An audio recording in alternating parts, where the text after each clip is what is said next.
का मूल प्रयोजन या उद्देश्य क्या है?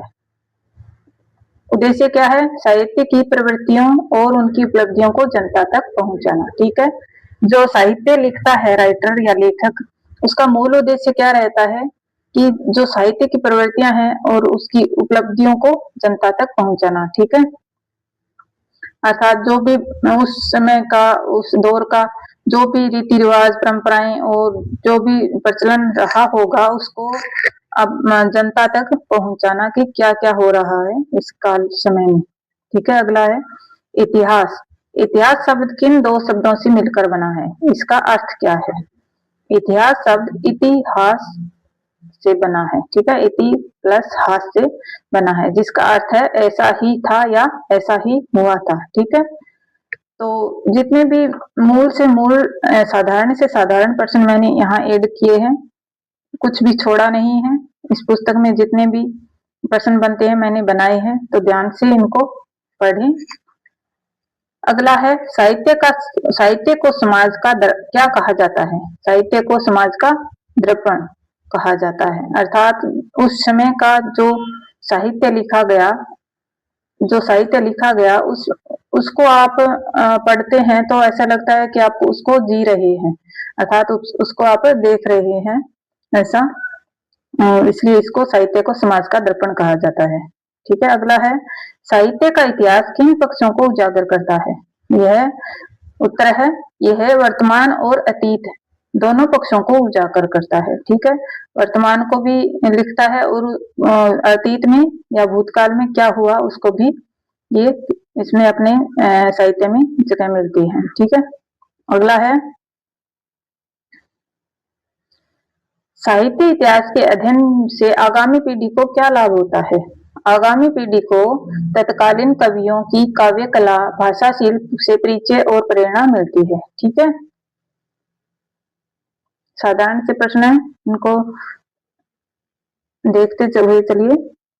हिंदी साहित्य के इतिहास के स्रोत अर्थात सोर्स क्या रहे अर्थात साहित्य लिखने में?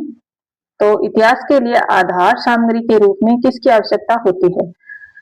इसके लिए प्रमाणित साक्ष्य एविडेंस की जरूरत पड़ती है। अर्थात कोई भी लेखक अपने साहित्य को लिखना आरंभ करता है तो वो पहले उसकी जांच परख करता है कि क्या ऐसा हुआ था या नहीं हुआ था।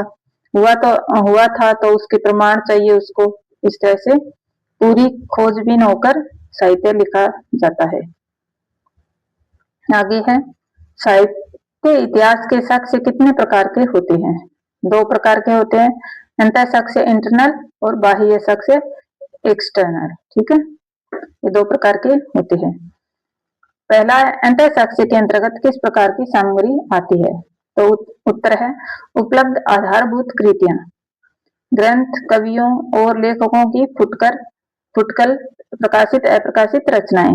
अर्थात उस समय में जो भी ग्रंथ मिले, जो भी कवि हुए और लेखक हुए उस समय के, तो उनकी जो रचनाएं थी, जो जैसी भी प्रकाशित अप्रकाशित उनको मिली, तो उसके आधार पर उन्होंने अपना साहित्य लिखा। ठीक है, आगे है बाह्य साक्ष्य के मुख्य उदाहरण क्या है?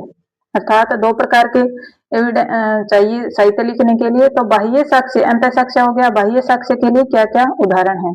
तो बाह्य साक्ष्य में शिलालेख, वंशावलियां, जनश्रुतियां, कहावतें, ख्यात, ताम्रपत्र और वचनिकाएं आती है।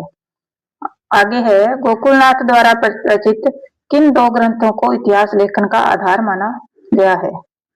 तो गोकुलनाथ ने जो अपने दो ग्रंथ लिखे, 84 वैष्णवन की वार्ता और 252 वैष्णव की वार्ता। ठीक है, ये 84 वैष्णवों की अर्थात 84 लोगों के बारे में इन्होंने अपने ग्रंथ में इसमें बताया। तो गोकुलनाथ ने दो ग्रंथ है, पहला है 84 वैष्णव की वार्ता, दूसरा है 252 वैष्णव की वार्ता। ठीक है, तो इनको ध्यान रखेंगे। आगे है नाभादास द्वारा रचित कौन सी कृति हिंदी साहित्य का इतिहास का प्रमुख स्रोत है? तो कौन सा ग्रंथ है इनका? भक्तमाल। ठीक है, इसमें इन्होंने अनेक कवियों के बारे में बताया है कि उस समय ये कवि हुए, ये इन्होंने रचनाएं लिखी। ठीक है, अगला है हिंदी साहित्य का इतिहास लिखने का सबसे पहला प्रयास किसने किया, ठीक है। तो इसमें पहला प्रयास है हिंदी साहित्य का इतिहास लिखने का प्रथम श्रेय फ्रांसीसी विद्वान गार्सा दे तोसी को जाता है, ठीक है। ध्यान रखेंगे फ्रांसीसी विद्वान थे और गार्सा दे तोसी नाम था इनका और पहला प्रयास था, ठीक है। इन्होंने फ्रेंच भाषा में इनको यह ग्रंथ हिंदी साहित्य का इतिहास लिखा था। हिस्टोयर de la lettre हिंदुस्तानी इनका ग्रंथ है, तो इन्होंने ये ग्रंथ को लिखा, ठीक है। आगे चलते हैं। गार्सा दे तोसी के ग्रंथ का नाम क्या था और किस भाषा में लिखा था? उनके ग्रंथ का नाम हिस्टोयर de la lettre हिंदुस्तानी था, ठीक है, और इनकी भाषा थी फ्रेंच भाषा। इन्होंने ये फ्रेंच भाषा फ्रेंच थे ये, तो इन्होंने फ्रेंच भाषा में इसका लेखन किया, ठीक है। आगे है तोसी के ग्रंथ के भाग कब प्रकाशित हुए? इसमें कितने कवियों का संग्रह है, ठीक है। इसका प्रथम भाग 1839 और द्वितीय भाग 1847 में प्रकाशित हुआ। इसमें इन्होंने हिंदी और उर्दू के 70 कवियों का विवरण प्रस्तुत किया है, ठीक है, ध्यान में रखेंगे। प्रथम भाग 1839 और दूसरा भाग 1847 में प्रकाशित और हिंदी और उर्दू के 70 कवि इसमें विवरण मिलता है, ठीक है, इनके ग्रंथ में। आगे है शिव सिंह सरोज।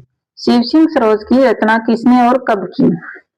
शिव सिंह सरोज की रचना शिव सिंह सेंगर जी ने 1883 ईस्वी में की, ठीक है। इसे इतिहास लेखन का दूसरा महत्वपूर्ण प्रयास माना जाता है। पहला प्रयास किसने किया? गार्सा दे तोसी ने, दूसरा शिव सिंह सेंगर ने 1883 में, ठीक है। अगला है डॉक्टर जॉर्ज अब्राहम ग्रियर्सन के ग्रंथ का नाम क्या है, इसकी क्या विशेषता है? तो इनका ग्रंथ है ग्रियर्सन का ग्रंथ कौन सा है? The modern vernacular literature of Hindustan, ये इनके ग्रंथ का नाम है और इसका प्रकाशन 1888 ईस्वी में हुआ। इसकी मुख्य विशेषता यह है कि इन्होंने इतिहास को पहली बार वैज्ञानिक दृष्टि से व्यवस्थित किया, ठीक है। वैज्ञानिक दृष्टि से इसका तात्पर्य है कि इन्होंने कालक्रम के अनुसार इसका विभाजन करने की कोशिश करी है, ठीक है। हिंदी साहित्य का इतिहास में काल विभाजन की शुरुआत किस ग्रंथ से मानी जाती है, ठीक है। तो काल विभाजन सर्वप्रथम किससे माना जाता है? तो मिश्र बंधुओं से माना जाता है। मिश्र बंधु विनोद में इन्होंने काल विभाजन का सर्वप्रथम प्रयास किया, जो 1913 ईस्वी में लिखा गया था। मिश्र बंधु विनोद इनके द्वारा। सबसे प्रमाणिक साहित्य हिंदी साहित्य का सबसे प्रमाणिक इतिहास ग्रंथ किसे माना जाता है? बहुत ही महत्वपूर्ण प्रश्न। आचार्य रामचंद्र शुक्ल द्वारा लिखे गए हिंदी साहित्य का इतिहास का सबसे सुव्यवस्थित कालक्रमानुसार प्रमाणिक ग्रंथ माना जाता है। तो ये है हिंदी साहित्य का इतिहास। इसको जो 1929 ईस्वी में इन्होंने लिखा हिंदी शब्द सागर की भूमिका के रूप में, तो इसको है ना वो सबसे व्यवस्थित कालक्रमानुसार सबसे प्रमाणिक ग्रंथ माना जाता है, ठीक है, उनके रामचंद्र शुक्ल के ग्रंथ को। आगे बहुत से और राइटर हुए, इनके पीछे भी हुए, पर सबसे मान्य जो है ग्रंथ इनमें रामचंद्र शुक्ल जी का ही माना जाता है, ठीक है। आगे है ग्रंथ और ग्रंथकार और उनका समय। गार्सा दे तोसी का जो ग्रंथ है हिस्टोयर de la lettre हिंदुस्तानी, उसका समय है 1839 और 1847। इसका पहला भाग 1839 और सेकंड भाग 1847 में प्रकाशित हुआ। शिव सिंह सेंगर इनकी रचना इनका साहित्य है वो शिव सिंह सरोज नाम से है, 1883 में इन्होंने प्रकाशित करवाया।